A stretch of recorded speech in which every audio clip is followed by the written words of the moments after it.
Namaste bachcho, welcome to JV classes. Today we are going to learn about the Nibandh, the composition.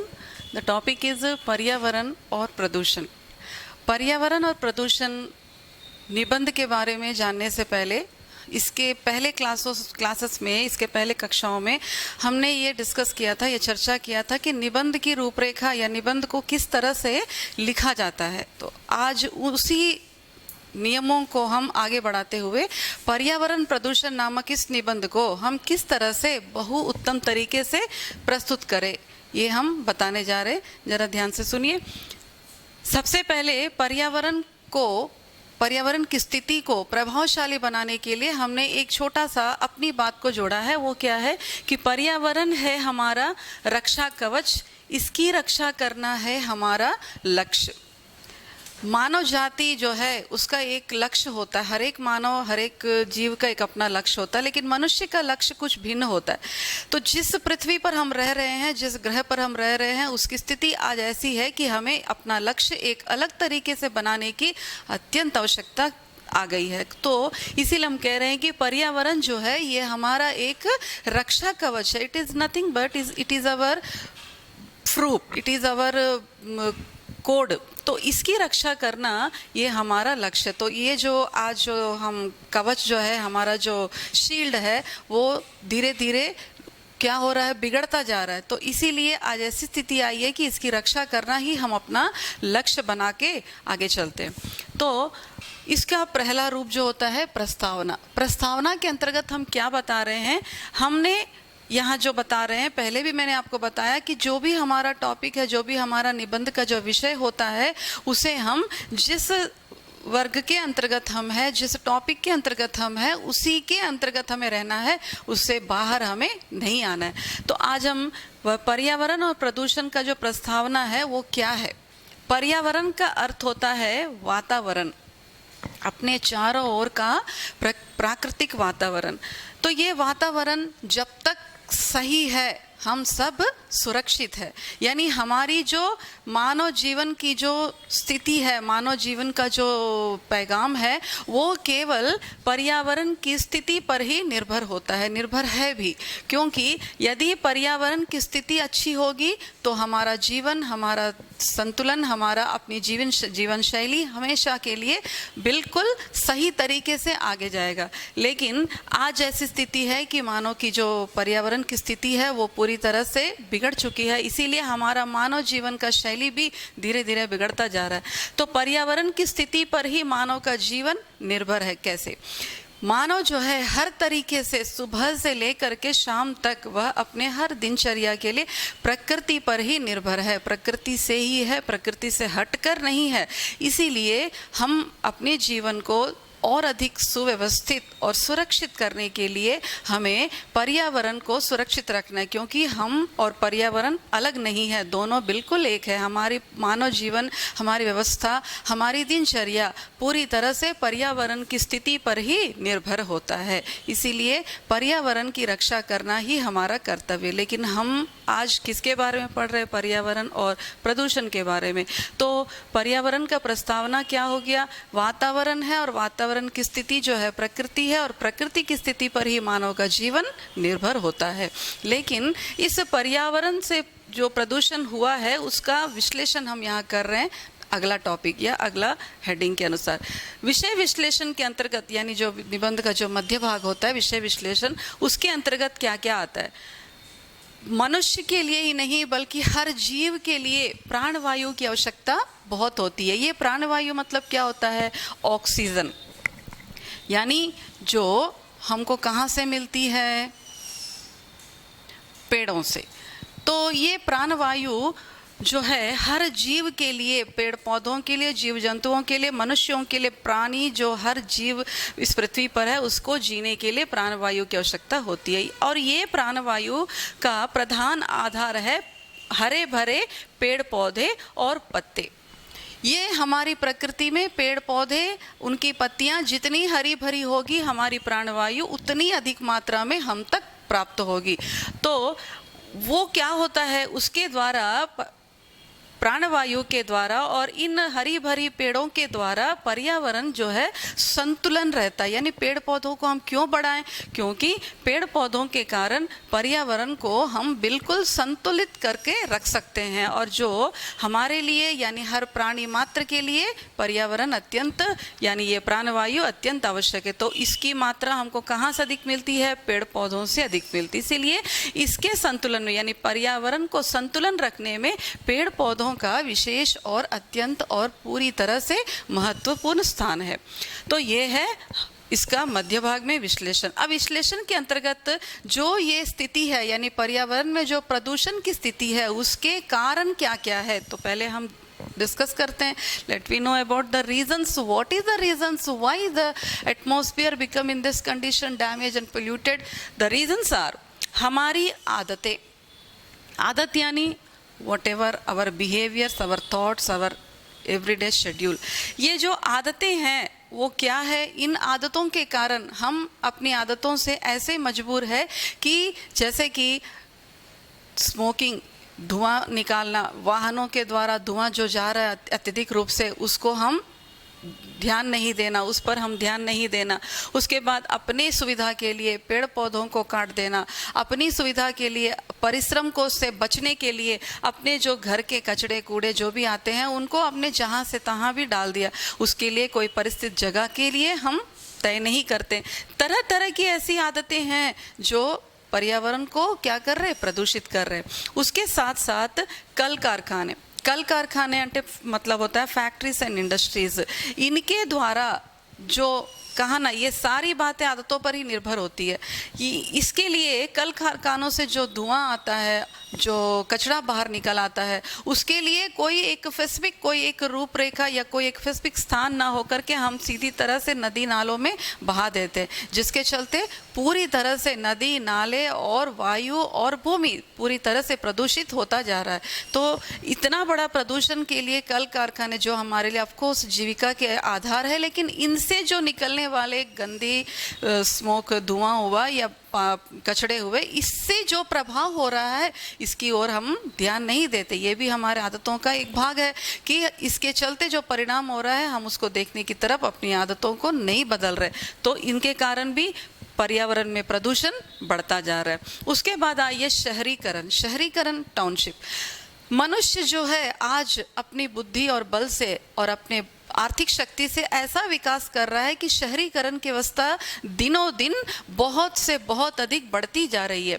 लेकिन इसका जो बढ़ता हुआ रूप है वो आज ऐसा विकराल हो गया है कि उसकी बढ़ावा के लिए, अपनी सुविधा के लिए, अपने टाउनशिप को हम बढ़ाने के लिए अपने चारों ओर की प्रकृति को, पेड़ों को हम नष्ट करते जा रहे हैं और उसको हम काटते फेंकते चले जा रहे हैं। और उसके बदले में हम ये भी नहीं सोच रहे कि जिस पेड़ को हमने काटा, जिसको बढ़ने के लिए कई साल लगे थे, उसके लिए हम फिर से कोई एक नया पेड़ लगाएं या फिर कोई एक नई रूप से हम सोचे। बिल्कुल नहीं, हम ऐसा नहीं कर रहे। केवल हम अपने शहरीकरण की ओर ही ध्यान देते जा रहे हैं कि हम अधिक से अधिक कैसे बिल्डिंग, इमारतों का निर्माण करें, बड़े बड़े मॉल्स का निर्माण करें, बड़े बड़े शॉपिंग कॉम्प्लेक्स का निर्माण कर दे, जिसके द्वारा हमें आर्थिक आय की मात्रा बढ़ जाए। लेकिन हमने ये सोचना बिल्कुल छोड़ दिया कि इनका दुष्परिणाम हमारे शरीर पर, हमारे पीढ़ियों पर, हमारे जनरेशन पर कितना पड़ रहा है ये हम सोचना बिल्कुल ही भूल दिया। तो ये भी हमारे आदतों में एक आदत है। उसके बाद आइए नेक्स्ट है बढ़ती हुई जनसंख्या। तो आज जो शहरीकरण की व्यवस्था है उसका एक रूप, एक कारण भी है बढ़ती हुई जनसंख्या। जनसंख्या जब बढ़ती जा रही है तो इसके मांगे भी बढ़ती जा रही है, इसके रहने के लिए स्थान की आवश्यकता भी बढ़ती जा रही है। तो इन आवश्यकताओं को पूर्ण करने के लिए हम अधिक से अधिक विकास की ओर ध्यान दे रहे हैं, बल्कि हम अपनी परिधि को, जहां तक हम विकास करें तो तब तक सुरक्षित रह पाएंगे, उस परिधि को हम पूरी तरह से, उस सीमा रेखा को हम पार कर दिए। और जिसके कारण हमें क्या देखना पड़ रहा है? जिसके कारण हमें पर्यावरण को पूरी तरह से प्रदूषित हुआ रूप को देखना पड़ रहा है। तो ऐसे प्रदूषण को हम बढ़ाते चले जाएंगे तो हमें क्या देखना पड़ेगा? आने वाले नष्टों को हमें सामना करना पड़ेगा, जिसका प्रत्यक्ष रूप आज हम सारे विश्व भर में देख रहे हैं कि ऐसी बीमारी जिसका कोई इलाज नहीं, जिसका केवल और एकमात्र कारण ही क्या? हमारी आदतें और हमारे प्रकृति के प्रति हमारी नेग्लिजेंसी की भावना, हमारी नेग्लेक्ट की भावना, तो उपेक्षा की भावना। तो अब ऐसी कारणों के कारण क्या हो रहा है, इसके अलावा हम क्या करते हैं, नदी नालों को जो हमारे निरंतर हमें जल का स्रोत है, हमें जल देते हैं, हमारे आवश्यकताओं को पूरी करते हैं, ऐसे नदी नालों में कचड़ों को बहा दिए, पशुओं मवेशियों को स्नान कर दिए। ऐसे अनेक कारणों से हम अपने पर्यावरण को पूरी तरह से क्या कर दिए, प्रदूषित करते चले जा रहे। तो ऐसे कारणों से आने वाले नष्ट हमें कितना होगा वो हम देखते। कौन कौन से नष्ट, what are the losses and what are the damages we are going to face with the pollutions of atmosphere। नष्ट क्या है, जिस तरह से हम प्रदूषण फैला रहे हैं या प्रदूषण फैल रहा है, उसके द्वारा सबसे पहले प्रभावित हुआ है हमारा मौसम, एनवायरमेंट, एटमॉस्फेयर। ये मौसम क्या हो रहा है, इसके बिगड़ने के कारण समय पर वर्षा नहीं होती, समय पर मानसून्स नहीं आते हैं, कभी अतिवृष्टि तो कभी अनावृष्टि। इस अतिवृष्टि अनावृष्टि के कारण क्या होता है, फसलों की अकाल पड़ रही है, समाज में अकाल की परिस्थिति आ रही है, और मनुष्य को एक दूसरे को शत्रु बनाने पर भी वो कम नहीं सिद्ध हो रही है। उसके बाद आता है रोगों का शिकार।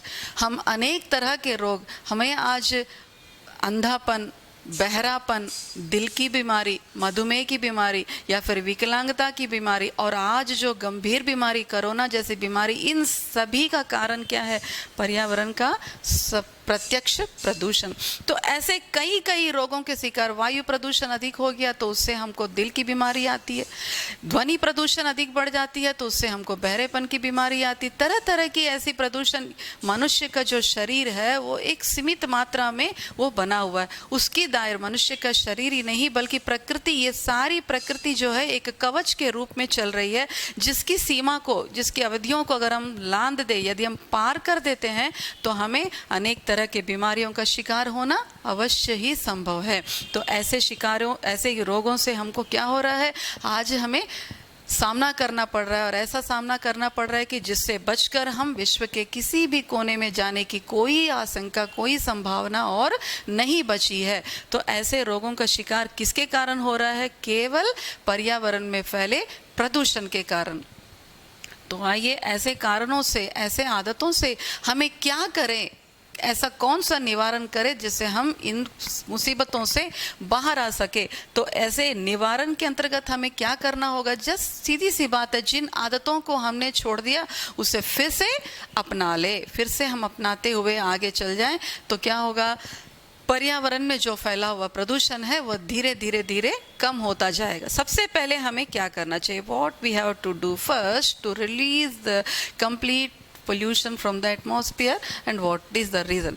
तो पहले एक है पेड़ पौधे लगाना। सबसे पहले हमको अधिक से अधिक पेड़ पौधे लगाना चाहिए, और उसके बाद पेड़ पौधों के अतिरिक्त हरियाली को बढ़ाना चाहिए। जितनी अधिक हो सके हमारे चारों ओर की हरियाली को हम बढ़ाते जाएं, यानी जितना अधिक हरियाली रहेगा उतना अधिक हम सुरक्षित रहेंगे। और उसके बाद बढ़ती हुई जनसंख्या पर रोक लगाएं। ये आज ऐसी स्थिति, हम 20वीं सदी पर है, तो हर मनुष्य का सोच एक अलग होना चाहिए कि ये जो जनसंख्या है हमारे लिए बहुत बड़ा एक बुरा कारण बनता है। हमारे आवश्यकताओं को सीमित रखते हुए, हमारी जीवन शैली को सीमित रखने के लिए सबसे पहले हम अपनी जनसंख्या पर ध्यान देना चाहिए कि एक मनुष्य के प्रति अपना कर्तव्य कि वह अपने परिवार की संख्या को कितना अधिक वह बढ़ाता है, उसे कितना अधिक बढ़ाना चाहिए। यदि हर व्यक्ति इस तरह से सोचा जाए या सोचता जाए तो जनसंख्या जो है ये अपने आप कम हो जाए। ये किसी सरकार के द्वारा संभव नहीं, ये केवल हर व्यक्ति की अपनी जागरूकता से ही यह संभव है कि जनसंख्या को रोक लगाएं। उसके बाद सामाजिक अनुशासन। ये सामाजिक अनुशासन क्या होता है, मैं मेरा परिवार केवल सुरक्षित रहे तो काफ़ी है, ये गलत सोच है।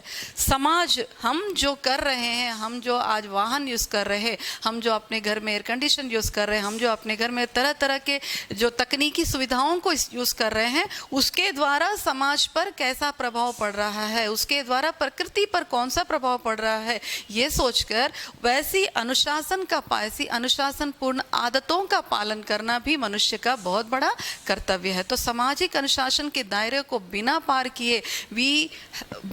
किए हमें पर्यावरण की रक्षा करना बहुत ही आवश्यक है। तो we have to follow the social discipline, social some needs and rules and regulations to protect our nature and atmosphere.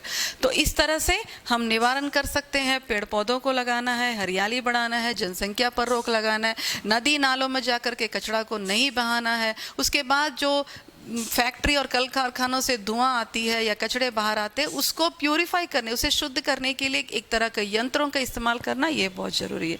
अब अंत में आते हैं उपसंहार।